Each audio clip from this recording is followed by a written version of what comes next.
ദമാമിൽ നിന്ന് ഹബു ഹൈദ്രിയ റോഡുണ്ടല്ലോ, അതെടുത്തു.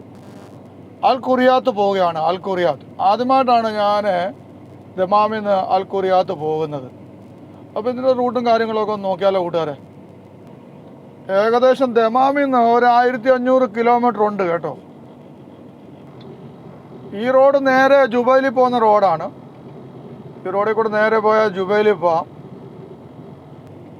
ഇതിന് മുമ്പ് ഞാൻ ഒരു 3 വർഷം ജുബൈലിൽ ജോലി ചെയ്തായിരുന്നു. അവിടെ പിന്നെ പൈപ്പിൻ്റെ ഓട്ടോ ആയിരുന്നു. ജുബൈലിൽ നിന്ന് അബ്കേക്ക് അറാംകോ. 2017 ഞാൻ വന്നപ്പോഴേ ഡീസലിന് 40 ഹലാലേ ഉള്ളായിരുന്നു. അന്ന് പിന്നെ നല്ല പ്രയോജനമായിരുന്നു കേട്ടോ. ഇപ്പം പിന്നെ ഡീസലിനൊക്കെ വില കൂടി. ഇപ്പം പിന്നെ ചിലവൊക്കെ ഭയങ്കരമാണ്. നമ്മളിപ്പോൾ 3 നേരം ഹോട്ടലിൽ നിന്ന് ആരോ കഴിച്ചു പോവുകയാണെങ്കിൽ എങ്ങനെയായാലും 50 മുതൽ 60 റിയാൽ വരെ ഒരു ദിവസം ചിലവാകും.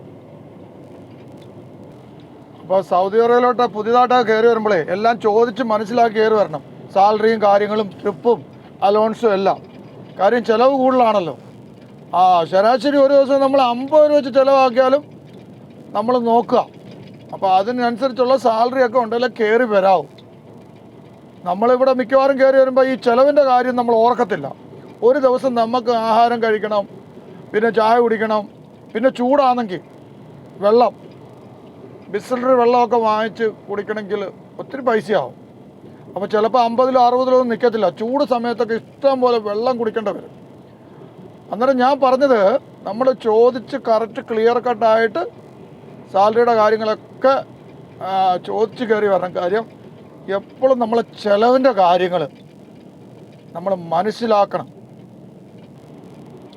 പിന്നെന്തോ ഫോണിൻ്റെ ചിലവും കൂടുതലാണ് കേട്ടോ. ഒരു മാസം എങ്ങനെയായാലും ഒരു 150 റിയാൽ വെച്ചോ.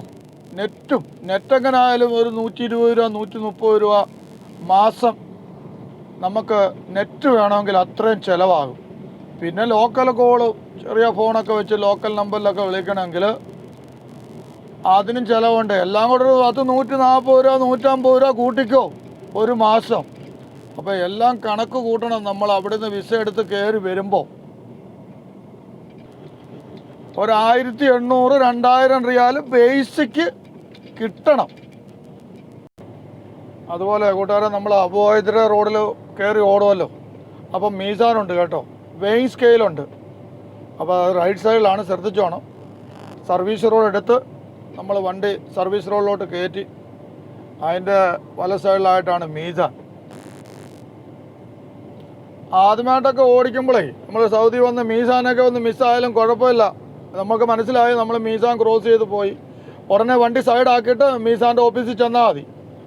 വണ്ടി ഓടിച്ചങ്ങ് പോകരുത് മീസാൻ കഴിഞ്ഞെന്നും പറഞ്ഞ്.